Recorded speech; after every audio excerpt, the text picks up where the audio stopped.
Hello students, in our previous lecture we are start our unit number 3rd in paper first, that is taxation of partnership firm. Okay, in our previous lecture we are studied a in meaning of partnership firm and two types to compute the total income of partnership firm. Okay, as well as a silent feature of taxation of or computation of partnership firm. In our today's lecture, we are going to discuss the elements of partnership deed. Here, a partnership deed is very important for the solution of problems and conflicts of the partnership firm. All relevant matter should be in the deed to be able to solve future problems. If anything is not mentioned, then the relevant provisions of Partnership Act 1932 will be applicable. The partnership deed should contain the following points. So here partnership deed, it means the agreement between two partners or more than two partners. Okay, and it is very important for the solution of problems and conflicts of the partnership firm. All relevant information or matter should be in the deed to be able to solve the future problems of the partners and partnership firm.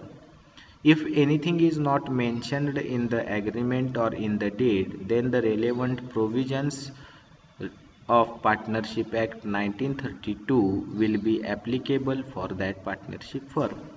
The partnership firm uh, should, or the partnership deed or in the partnership agreement, the following points should be taken into consideration, that is called the elements of partnership deed. Okay, so here first point, name and address of the partner firm. Name and address of the firm. So in the partnership deed, the name and address of the firm is necessary. Then second element, names and address of partners. Names and address of each partner should be mentioned in the partnership deed. Okay, then nature of business, it should be unanimously decided by the partners what type of business they will be carried on or carrying on. A partnership is contractual in nature. As the definition states, a partnership is an association of two or more persons. A partnership does not occur from the process of law, neither can it be hereditary. It has to be a international agreement between partners. Okay, so nature of the business is a elements of partnership deed. What type of business will be carrying in partnership firm, and as the definition states in partnership, partnership is an association of two or more persons. Okay, and it does not occur from the process of law. Okay, the size or the nature of business, okay, uh, will be mentioned in the partnership deed, or which type of business was or will be carrying on will be mentioned in the partnership deed. Second one is percentage of ownership. Percentage of ownership. Okay, so you should have a record of how much each partner is contributing to the partnership prior to its opening. So the percentage of ownership is depend upon the contribution of each partner in the partnership firm. Okay, so the ownership will be decided according to the contribution of the each partners, that is called percentage of ownership. Okay, then profit sharing ratio. Okay, profit sharing ratio. Profit sharing ratio, partners must agree as to the ratio in which they will be distributing profit or loss. You must settle on if the profits and losses will be allocated in proportion to a partner's ownership interest, which is the method it is handled unless otherwise indicate. But one partner cannot be entitled to the entire profit of the firm. It means the profit sharing ratio will be mentioned in the partnership agreement, and it is distributed, or the profit of the partnership firm will be distributed or settled if the profit or losses will be allocated in proportion to the partner's ownership or percentage of ownership of the partners. Okay, but here in partnership firm, the entire profit of the partnership firm cannot be share to only one partners. Okay, it means in partnership firm, one partner cannot get a entire profit of the partnership firm. The profit of the partnership firm can be distributed or will be distributed according to the percentage of ownership of that partners in the partnership firm. It is also mentioned in your partnership deed. Okay, or partnership firm agreement. Okay, then capitals of partners. Okay, capitals of partners.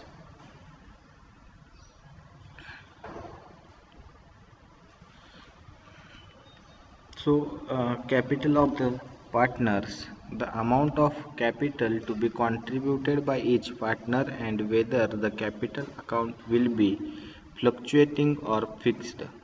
Okay, so the capital of the partners of each partner's capital or contribution, whether the capital account will fluctuated or fixed, will be mentioned in the partnership deed.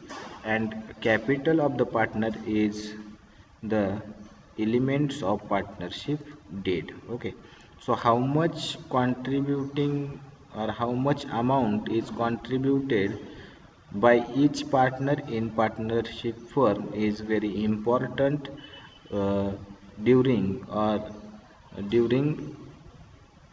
fixing the percentage of ownership of the partner. Okay, so the capital is very important.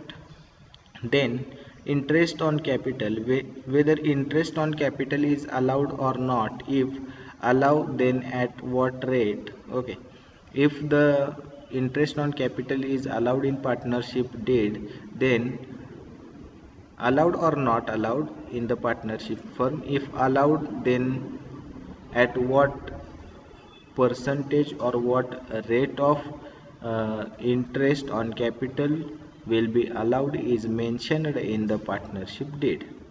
Then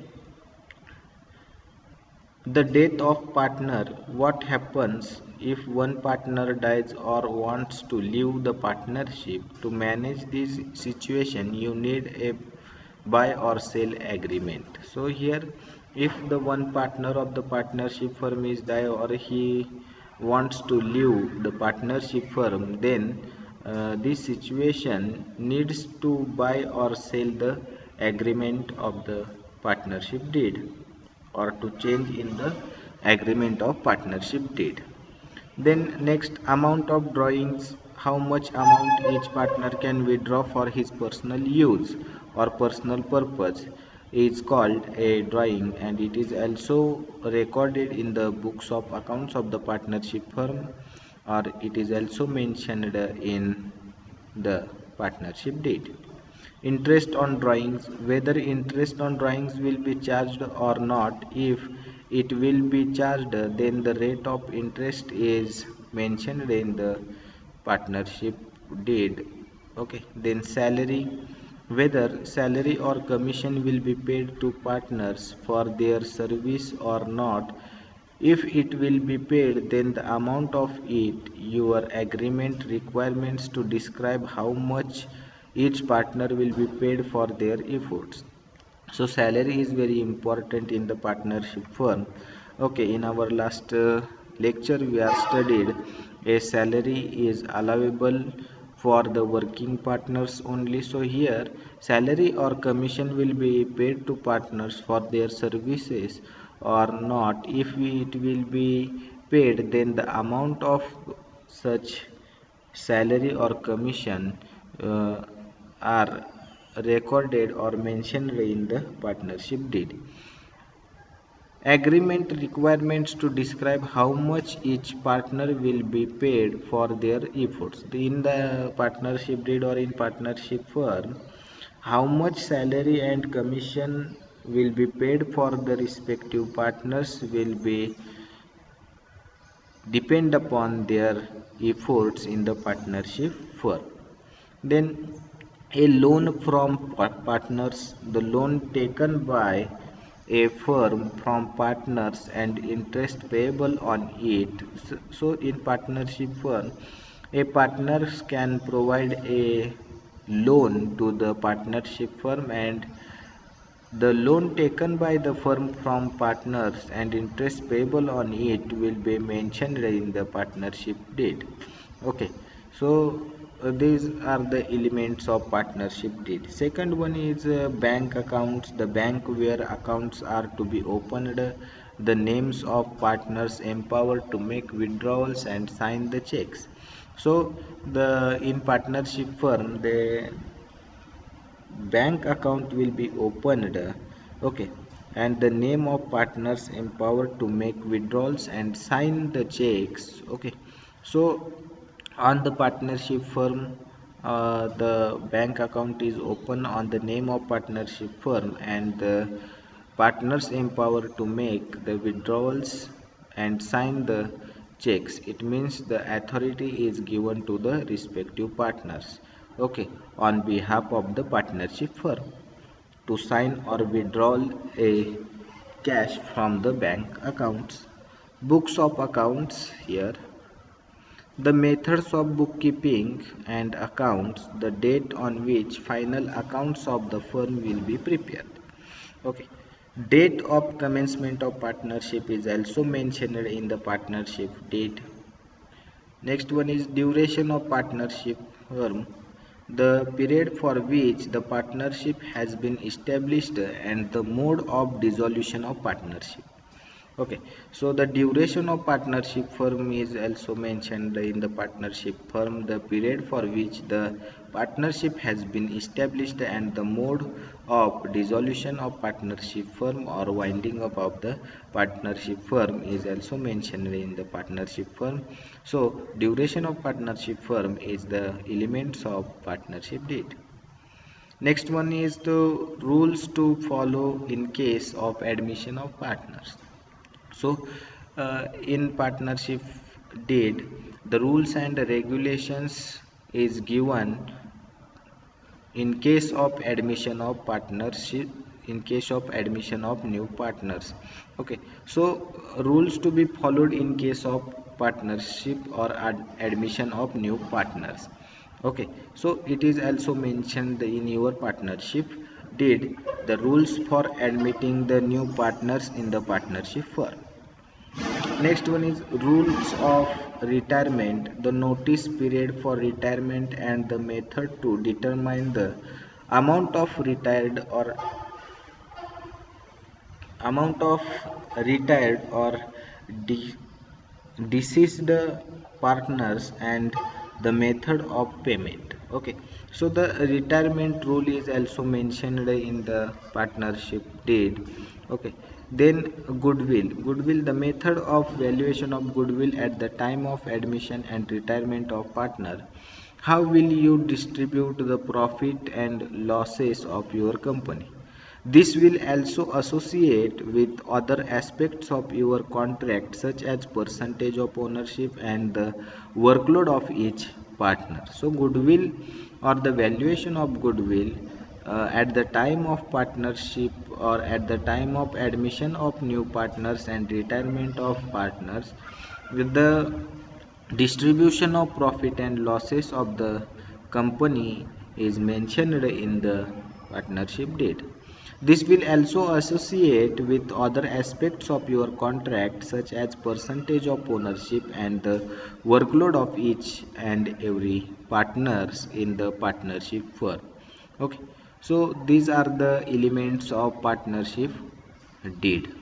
Okay, so here बघा, मग यामध्ये काय सांगितलेलं आहे की elements of partnership डीडमध्ये असणारे elements काय आहेत, तर ते आपण इथं पाहिले की त्यामध्ये name and address of the firm important आहे. ओके, मग आता बघा यामध्ये सांगितलेलं काय आहे, तर पार्टनरशिप डीड ही खूप महत्त्वाची आहे, व्हेरी इम्पॉर्टंट आहे for the solution of problem and conflicts of the partnership firm. म्हणजे पार्टनरशिप फर्म ही महत्त्वाची आहे की प्रॉब्लेमचं सोल्युशन किंवा त्या पार्टनरशिप फर्ममध्ये असणारे संघर्ष जे असतील ते मिटवण्यासाठी किंवा ते सॉल्व करण्यासाठी पार्टनरशिप डीड हे काय आहे, इम्पॉर्टंट आहे.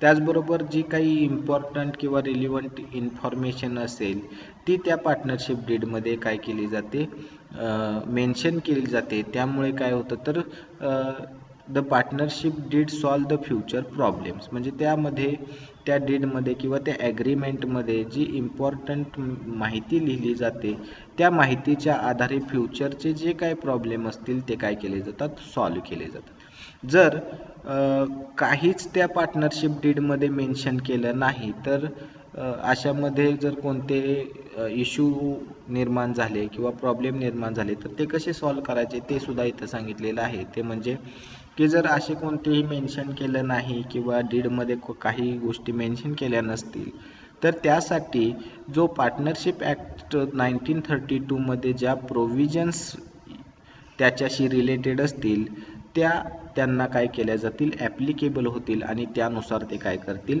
तर त्यांचे प्रॉब्लेम सॉल्व करतील किंवा त्याला सोल्युशन त्यांना मिळेल. हे एक त्यामध्ये आपण पाहिलं की जर मेन्शन काहीच केलं नसेल तर जे काही पार्टनरशिप फर्मचा ॲक्ट आहे 1932 त्यानुसार ज्या प्रोव्हिजन्स रिलेटेड आहेत पार्टनरशिप फर्मशी त्या पार्टनरशिप फर्मच्या प्रोव्हिजन्स त्यांना काय केल्या जातील, ॲप्लिकेबल केल्या जातील आणि त्यानुसार त्यांच्यामधले कॉन्फ्लिक्ट्स असतील, संघर्ष असतील किंवा प्रॉब्लेम्स असतील हे काय केले जातील, सॉल्व केले जातील. त्याचबरोबर आपण पाहिलं की एलिमेंट्स यामध्ये सांगितलेले आहेत पार्टनरशिप डीडमध्ये. तर त्यामध्ये पहिलं आहे ते name and address of the firm. म्हणजे त्या फर्मचं नाव आणि त्या फर्मचा ॲड्रेस हा तुमच्या डीडमध्ये काय असला पाहिजे, मेन्शन केलेला असला पाहिजे. त्यानंतर name and address of the partners. त्या पार्टनरशिप फर्ममध्ये असणारे पार्टनर्स मग 1, 2 असतील. ओके, पार्टनरशिप फर्म म्हटले की एकापेक्षा जास्त किंवा 2पेक्षा जास्त. Okay, association of 2 or more persons. Okay, it means the partnership firm.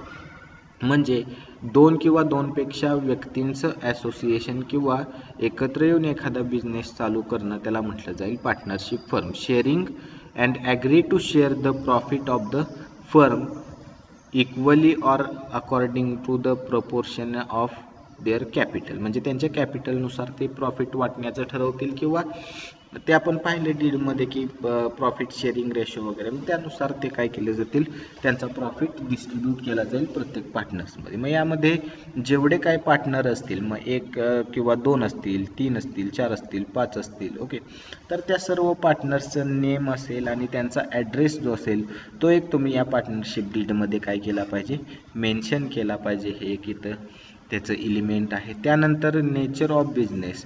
म्हणजे पार्टनरशिप फर्म तुम्ही काय केलेली आहे, फॉर्म केलेली आहे. ओके, मग या पार्टनरशिप फर्मचा कोणता बिझनेस आहे किंवा कोणत्या प्रकारचा बिझनेस पार्टनरशिप फर्म सुरू करणार आहे किंवा करत आहे याला म्हटलं जातं नेचर ऑफ बिझनेस. मग यामध्ये डेफिनेशन आपण पाहिले की पार्टनरशिप फर्म म्हणजे काय आहे तर 2 किंवा 2पेक्षा व्यक्तींनी चालू केलेली जी फर्म असेल त्याला म्हटलं जाईल पार्टनरशिप फर्म. आणि ते काय केले जाईल की त्यांना मान्य असेल की जो काही प्रॉफिट होईल तो आपल्या पार्टनर्समध्ये इक्वली वाटला जाईल किंवा according to the ratio of capital और according to the proportionate of capital ते प्रॉफिट काय करतील डिस्ट्रीब्यूट करतील. याला म्हटलं जातं नेचर ऑफ बिझनेस. आता पार्टनरशिप फर्म हे काय आहे तर कोणत्याही कायद्यानुसार किंवा त्याला कोणताही कायदा आहे म्हणजे काय म्हटलं जाईल की पार्टनरशिप फर्म फॉर्म करण्यासाठी कोणता प्रोसेस करण्यासाठी स्पेसिफिक लॉ नाही. ओके, मग त्यासाठी हे पार्टनरशिप डीड करणं काय आहे इम्पॉर्टंट आहे. कशासाठी तर to minimise the conflict in the partnership firm or to solve the problems of the partnership firm or to solve the future problems of the partnership firm. यासाठी काय आहे हे पार्टनरशिप डीड किंवा ॲग्रीमेंट इम्पॉर्टंट आहे. त्यानंतर आपण पाहिलं की पर्सेंटेज ऑफ ओनरशिप. आता पर्सेंटेज ऑफ ओनरशिप म्हणजे काय तर त्या पार्टनरने किती कॉन्ट्रीब्युशन केलेलं आहे म्हणजे कॅपिटल प्रोव्हाइड केलेलं आहे त्याच्यावरून त्याची ओनरशिप जी आहे पार्टनरशिप फर्ममध्ये ती काय केली जाते ठरवली जाते. ते सुद्धा मेन्शन करणं इम्पॉर्टंट आहे की प्रत्येक पार्टनरनं किती कॉन्ट्रीब्युशन बिझनेस किंवा पार्टनरशिप फर्ममध्ये केलेलं आहे त्याच्या आधारे त्याचं काय केलं जाईल ओनरशिप ही काय केली जाईल डिसाईड केली जाईल ठरवली जाईल आणि ती पार्टनरशिप डीडमध्ये मेन्शन केली जाईल. त्याच्यानंतर आपण पाहिलं की प्रॉफिट शेअरिंग रेशो. आता प्रॉफिट शेअरिंग रेशो म्हणजे काय तर पार्टनरशिप फर्ममध्ये जेवढे काय पार्टनर्स असतील जो काय होणारा प्रॉफिट असेल किंवा लॉस असेल तो कशा पद्धतीत डिस्ट्रीब्यूट करायचा त्या पार्टनर्समध्ये याला म्हटलं तर प्रॉफिट शेअरिंग रेशो. मग यामध्ये काय सांगितलं मी तर पार्टनरशिप फर्ममध्ये पार्टनर्स काय म्हणतील तर जो काय प्रॉफिट किंवा लॉस होईल तो सगळ्यांना इक्वल डिस्ट्रीब्यूट करा किंवा as per the percentage of ownership तुम्ही काय करा प्रॉफिट किंवा लॉस जो आहे पार्टनरशिप फर्मचा तो डिस्ट्रीब्यूट करा. किंवा प्रॉफिट शेअरिंग रेशो कशानुसार ठरवला जाईल तर त्या पार्टनर्सच्या कॉन्ट्रीब्युशनवरती सुद्धा प्रॉफिट शेअरिंग रेशो ठरवला जाईल. मग जे काही मेथड असेल तुमची प्रॉफिट शेअरिंग रेशोची ती सुद्धा तुम्ही तुमच्या पार्टनरशिप डीडमध्ये मेन्शन करणं गरजेचे आहे जेणेकरून इन फ्युचर कोणत्याही प्रकारचं कॉन्फ्लिक्ट जे असेल किंवा प्रॉब्लेम्स असतील प्रॉफिट शेअरिंगच्या बाबतीत ते होणार नाही. यासाठी प्रॉफिट शेअरिंग रेशो हे सुद्धा तुम्ही पार्टनरशिप डीडमध्ये मेन्शन करणं इम्पॉर्टंट आहे. त्याचबरोबर कॅपिटल्स ऑफ द पार्टनर्स. आता कॅपिटल हे एक महत्त्वाचं आहे की ज्या कॅपिटल म्हणजे काय तर contribution of the partners in partnership firm. Okay, मग यामध्ये काय केलं जाईल की प्रत्येक पार्टनरचं कॉन्ट्रीब्युशन किंवा कॅपिटल किती आहे. ओके, मग ते कसं आहे त्याला म्हटलं जातं कॅपिटल. मग ते कशा पद्धतीचं असेल तर कॉन्ट्रीब्युशन असेल त्यांचं कॅपिटल अकाउंटला मग ते फ्लक्च्युएटिंग असेल किंवा फिक्स्ड असेल. ओके, मग त्याला म्हटलं जाईल कॅपिटल. मग ते सुद्धा तुम्ही त्या ॲग्रीमेंटमध्ये मेन्शन करणं गरजेचं आहे की पार्टनर्सनं आणलेले कॅपिटल किती आहे. ओके, ते फ्लक्च्युएटिंग आहे का फिक्स्ड आहे हे एक तिथं मेन्शन करणं इम्पॉर्टंट आहे. त्यानंतर आहे इंटरेस्ट ऑन कॅपिटल. मग इंटरेस्ट ऑन कॅपिटल जर तुम्ही फर्ममध्ये अलाउड केला असेल ओके आणि जर केला नाही तर कोणता प्रश्न येणार नाही. परंतु जर केला असेल okay interest on capital allow केला असेल पार्टनरच्या कॅपिटलला तर मग त्याचं पर्सेंटेज किंवा त्याचा रेट जो आहे तो तुम्ही मेन्शन करणं त्यामध्ये गरजेचं आहे किंवा त्या ॲग्रीमेंटमध्ये मेन्शन केला पाहिजे की what rate of interest is allowed on capital of the partners.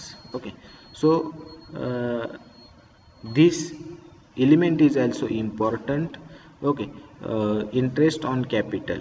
Okay, allowed or not. If allowed, then what rate of or what percentage is allowed on capital of the partner will be mentioned in your partnership deed. Then last one is then 8.1 is the death of partner. Okay, so 8 point is the death of partner. म्हणजे एखाद्या पार्टनरचा death झाली म्हणजे मृत्यू झाला असेल तर त्यामध्ये काय केलं जाईल तर in the case of death of partners और ए पार्टनर लिव्ह द पार्टनरशिप, त्यामध्ये काय केलं जाईल तर अशा सिच्युएशनमध्ये जे काही तुमच्या ॲग्रीमेंट आहे ते काय केलं जाईल, बाय किंवा सेल केलं जाईल ॲग्रीमेंट. ओके, एखादा पार्टनरचा मृत्यू झाला असेल किंवा एखादा पार्टनरशिप फर्म लिव्ह करत असेल, सोडून देत असेल, तर अशा वेळी. त्यानंतर अमाऊंट ऑफ ड्रॉइंग म्हणजे काय तर ज्या पार्टनर्स असतील त्यांना पर्सनल यूजसाठी काही कॅश घेतली असेल ते अलाउड करणं किंवा गुड्स घेतला असेल ते अलाउड करणं, याला म्हटलं जातं याला म्हटलं जातं amount of drawings. Okay, how much amount each partner can withdraw for his personal use is called A amount of drawings. त्याचबरोबर जे ड्रॉइंग घेतलेलं आहे त्याच्यावरती इंटरेस्ट ऑन ड्रॉइंग्स त्याला म्हटलं जातं. ते चार्ज करायचं की नाही करायचं हे सुद्धा मेन्शन हे तुमच्या डीडमध्ये राहील. म्हणजे इंटरेस्ट ऑन ड्रॉइंग हा एक इथं तुम्हाला सांगितलं जाईल. मग जर अशा पद्धतीत एखादे पार्टनर काय करेल, कॅश विड्रॉ करत असेल किंवा गुड्स विड्रॉ करत असेल तर त्यांना व्याज लावायचं का, जर ते लावायचं असेल तर ते किती पर्सेंटेज असलं पाहिजे हे एक यामध्ये तुम्ही मेन्शन करणे गरजेचं आहे. जर लावत नसाल तर नो प्रॉब्लेम. जर त्याच्याकडून व्याज घेत असाल ड्रॉइंगवरती तर मग त्याचं पर्सेंटेज तुम्ही काय केलं पाहिजे तिथं मेन्शन केलं पाहिजे. त्याचबरोबर सॅलरी आहे. Okay, salary allowed to partners but which partner, for working partners only. Working partner salary is allowed.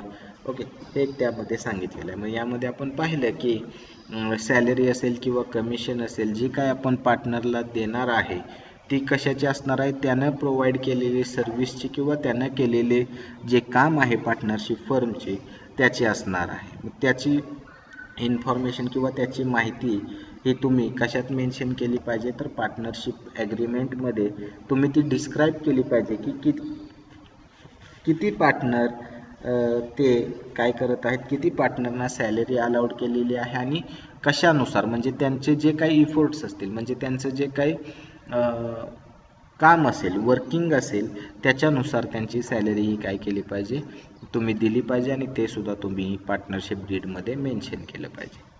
त्यानंतर लोन फ्रॉम पार्टनर्स असेल. लोन फ्रॉम पार्टनर्स म्हणजे पार्टनरकडून लोन घेतलं असेल आणि त्याच्यावरती व्याज पेड करावं लागेल. ओके, लोन घेतलं याचा अर्थ जबाबदारी आहे. लोन रिफंड करत असताना आपण व्याजासहित परत करत असतो. मग जे काही व्याज असेल त्याचं, ओके, ज्या पार्टनरनं लोन प्रोव्हाइड केलं असेल त्याचं ते किती आहे ते सुद्धा मेन्शन करणं गरजेचं आहे आणि लोनचे अमाऊंटसुद्धा मेन्शन करणं गरजेचे आहे. त्याचबरोबर आपण पाहिलं की बँक अकाउंट्स पाहिले. बँक अकाउंट्समध्ये काय केलं जातं तर त्या फर्मच्या नावे बँक अकाउंट आपण काय केली पाहिजे, ओपन केलं पाहिजे. परंतु जरी फर्मच्या नावे बँक अकाउंट असलं तरी त्या फर्मच्या नावाखाली त्या पार्टनर्सची नावं काय येणार आहेत आणि त्या पार्टनर्सना तो अधिकार दिला जाणार आहे कोणता तर फर्मच्या वतीनं साईन करणं, फर्मच्या वतीनं कॅश विड्रॉल करणं किंवा फर्मच्या वतीनं चेक इश्यू करणं, हे त्या पार्टनर्सना राईट्स राहतील. हे एक त्यामध्ये मेन्शन करणं इम्पॉर्टंट आहे. त्यानंतर बुक्स ऑफ अकाउंट्स आहेत. त्यामध्ये आपण पाहिलं की बुक किपिंग किंवा अकाउंटिंग जे आहे ते कसं असलं पाहिजे तर at the starting of the firm, म्हणजे फर्म स्टार्ट होत असल्यापासूनचे ते बुक किपिंग किंवा अकाउंटिंग केलं पाहिजे. मग त्यामध्ये फायनल अकाउंट्स असतील, फायनल अकाउंट फर्मचे असतील ती सुद्धा प्रिपेअर करणं गरजेचं आहे. आता हे कशासाठी केलं जातं तर to know the financial position of the partnership firm. Okay, की पार्टनरशिप फर्मचा जो काही